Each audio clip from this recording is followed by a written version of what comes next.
Okay, I've lost my ability to even. I just wanted to go through this real quick. Okay, so this guy says this thing. You can read it. The thing that bothers me is the phrase Hamas apologists. Okay, so you see that, right? From there. It's so hard to share stuff. Hold on just a second. It decided to hide everything and be weird.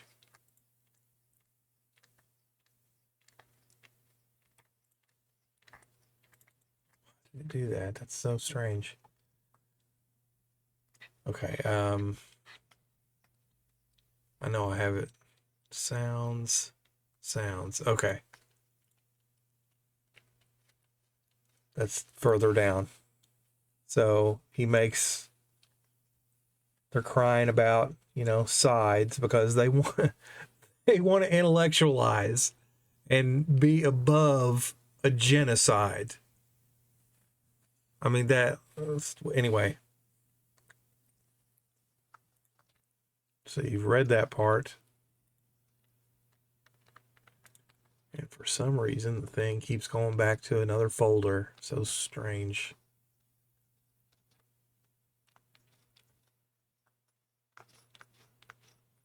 Which one did I load? Okay, argument, moderation.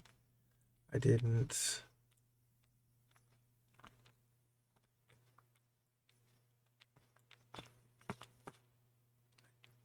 Don't think it applies here.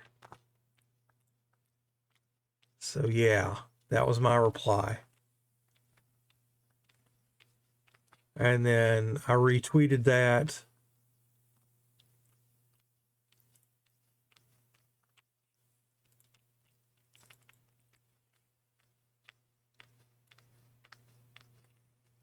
Like this. And that's what I want to talk about. And I had to give you that context, I know I didn't explain it well. I'm a shitty presenter, whatever. I just wanted, it's there if you want to explore it. So yeah, I'm even more sure of this tweet because I also realized Trump. And Trump's greatest thing, like his impact, centered around basically teaching the world that American politicians pay no fee for lying. I mean, they can literally say anything. And the reason they can do that is because it's fiction, right? It's a TV show. And when you're on a TV show, and you're the bad guy and you lie, whatever, who cares? It's a TV show.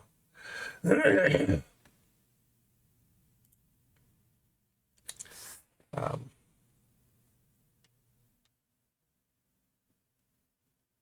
and yeah, and that was a very important unmasking because every politician at that level since then has just openly lied and they don't care and there's no fee for them.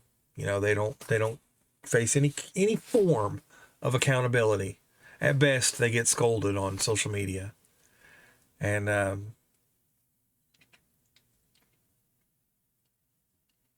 that has been par for the course since the era. I mean, like, you had the Russiagate crowd, you had COVID, which separated. It showed that a bunch of people are completely willing to be absolute totalitarians to people they don't like. I mean, you had people arguing for taking away people's kids, for the whole vaccination mandate thing.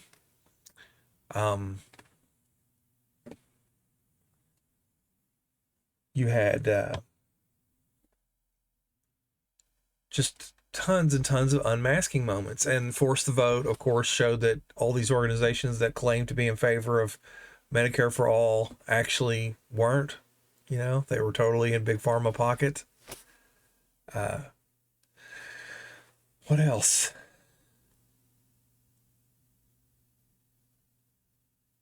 Let me see it again. Force the Vote. Yeah, yeah, Russiagate and all that. And it's just, and now the final unmasking, uh, genocide. We have a real genocide. I mean, it's not ambiguous, folks. There's both sides are live streaming it. The people that are doing it are proud of it.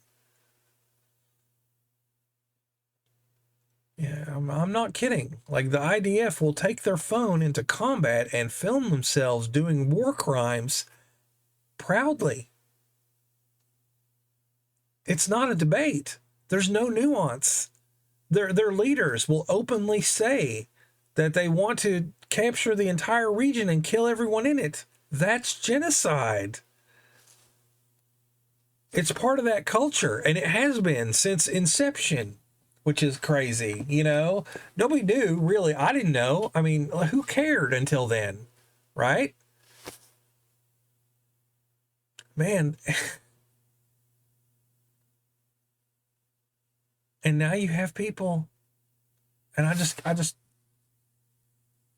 now you have people that are just like totally defending it and using a phrase like Hamas apologist that is obviously about uh I'm a Hamas apologist because I recognize that there's a fucking genocide going on and it needs to stop, period. It's like putting out a house fire, man. Ever since I watched And the Band Played On in the 90s, it was like, that's a wonderful phrase because the character was so pissed. He was like, stop asking details. You don't ask details when a house is on fire. You put the fire out first, you know? And so much, and that really has informed, it's like moral urgency matters, you know? And you see that everywhere. Like you see people doing delay tactics and thinking 4 or 5 steps ahead so that they don't have to, you know, face the fact that an evil is being done in your name, sometimes with your help, right in front of you. You need to stop doing that thing, whatever it is, right now, you know? And I think it pervades culture so deeply in America because we've been evil from the outset, similar to Israel. You know, I mean, George Washington was the richest man in the colonies, and he owned slaves. So the whole freedom and democracy thing, that was bullshit from the fucking start. It was always just white landowning males, said from land stolen from Native Americans on top of another genocide, right? So it's more of the fucking same. Of course we're defending that shit. So yeah, it's really deep in the culture because we're all about following orders and just doing our job. And it's the job point. The the people that are willing to strike are basically all dead. I mean, they were all in the like 20s. You know, everybody else is spineless. I don't know what happened. I kind of do. I mean, I know the steps, but it's not cut and dry. But I mean, school imported from the Prussians did its job. I just I feel so bad for the people of Gaza. I mean, not just for the obvious reasons, but because we're like a decade at most out from the singularity. This will be the last human atrocity at this scale. I hope I don't see us having time to cram another one in, is what I'm saying.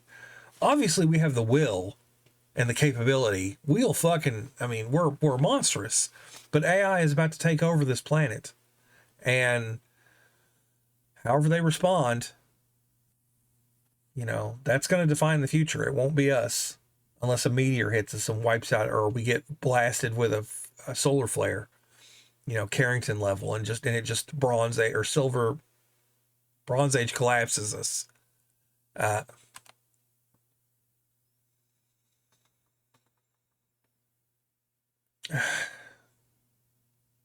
because like, and if they had only been able to, like, you know, hold on for another 10 years, you know what I'm saying, it wouldn't happen. Like, either the AI is going to Skynet all of us basically, or it's going to hand the world to the billionaires, or it's going to save us.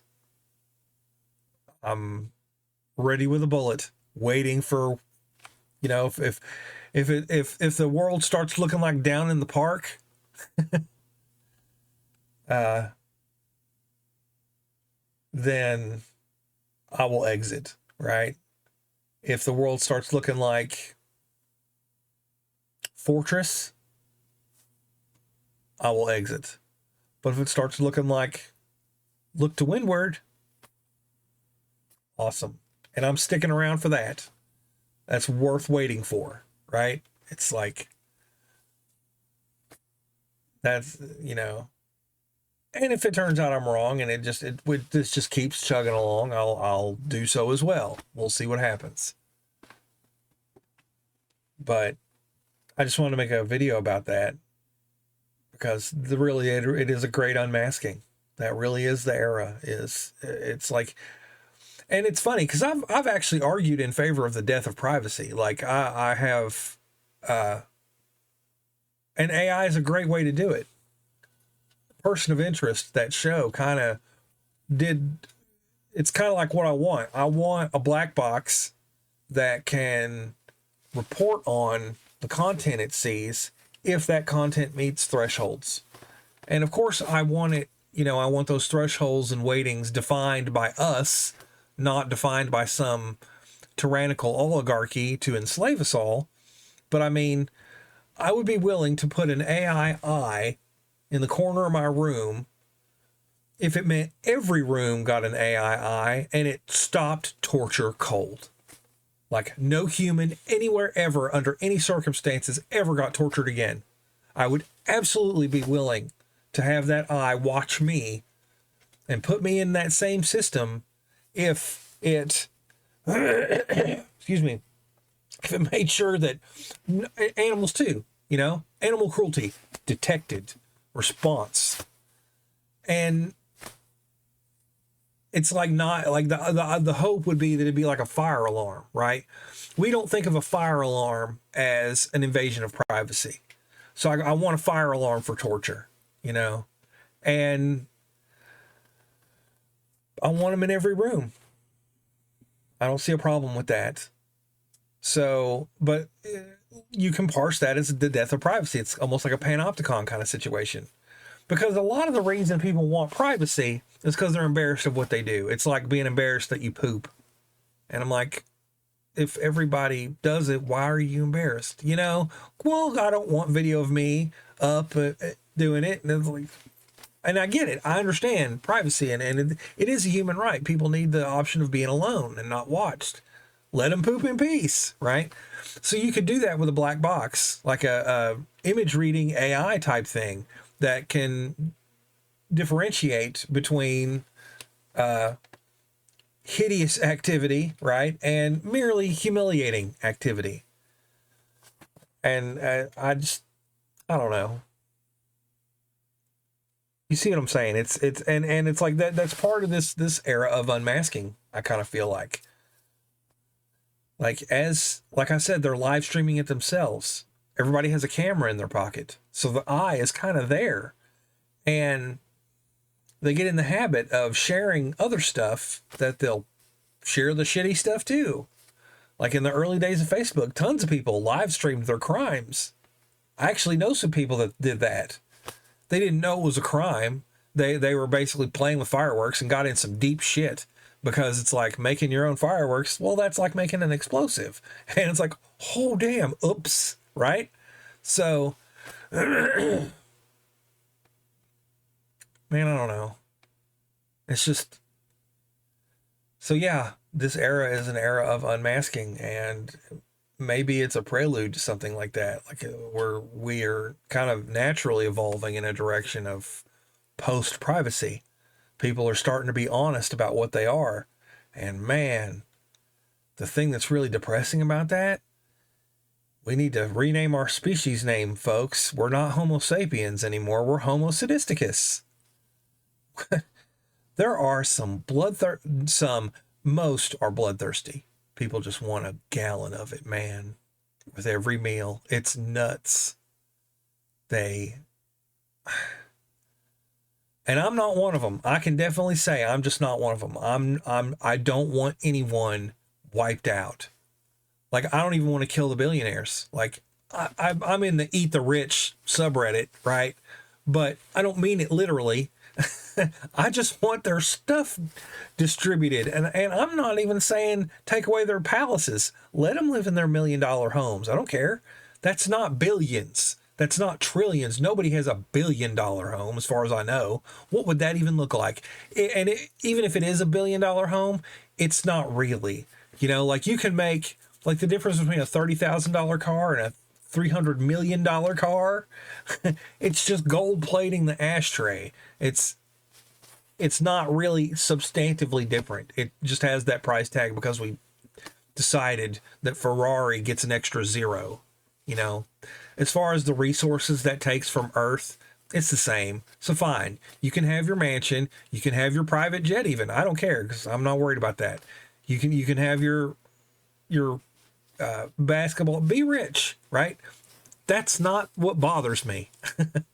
What bothers me is entire cities spending their entire lives working, stressed, hurting, scared, dying decades early so that your bank account can have extra zeros in it that have no material impact on your life. They just give you additional power and bragging rights to what extent that matters.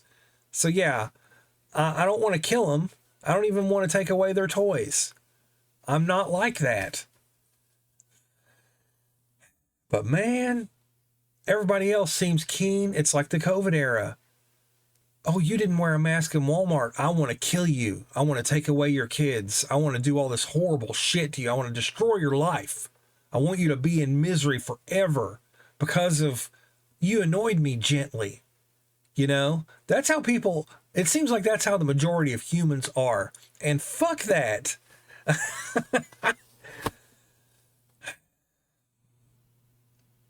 And that really pervades everything. It really is, honestly, humanity has speciated into a death cult versus everybody else. And it's in the majority. So I'm not a Democrat.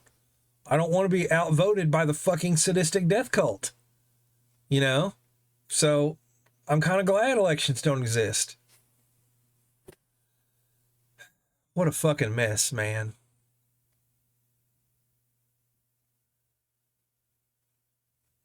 So yeah, I don't know. Thanks for watching.